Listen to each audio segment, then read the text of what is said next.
Notable cases of white-collar crime in Pakistan. In Pakistan, the most common examples of such scams and organized corruption by white-collar criminals are found when institutions and regulatory bodies indulge in corruption by way of illegal and poor decision-making and not enforcing rules, which is detrimental to the national as well as to the institutional interests, especially the poor general public.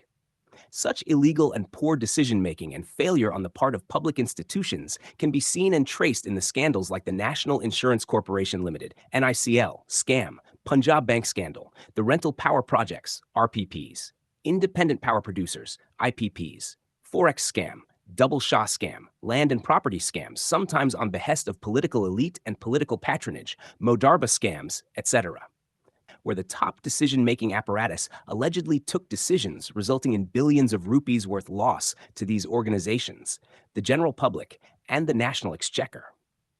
Criminal justice response to white-collar crime in Pakistan. Legislations to counter white-collar crime in Pakistan. Prevention of Corruption Act, 1947. Public and Representative Office Disqualification Act, 1949, Pro Day.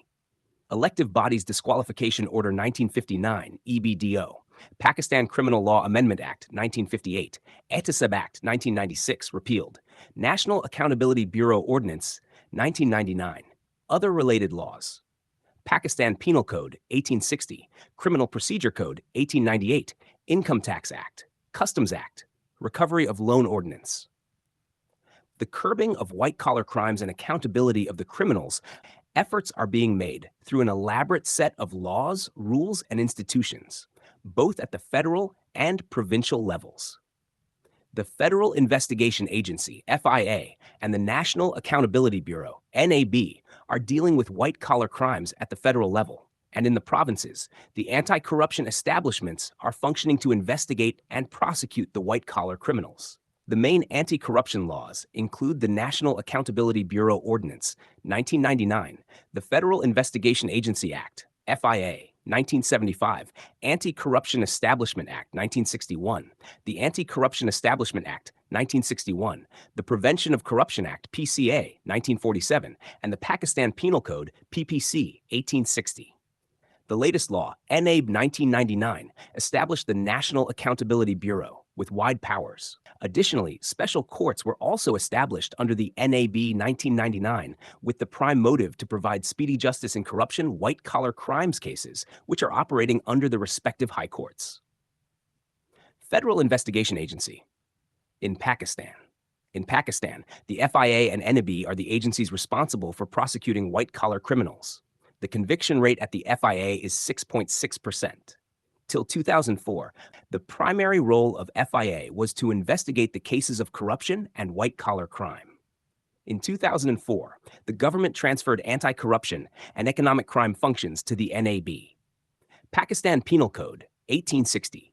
Section 161 to 165A, Pakistan Penal Code, 1860, Section 5 of the Prevention of Corruption Act, 1947, and Section 9 of the National Accountability Ordinance, 1999, are the main tools in the hands of enforcement agencies of anti-corruption laws.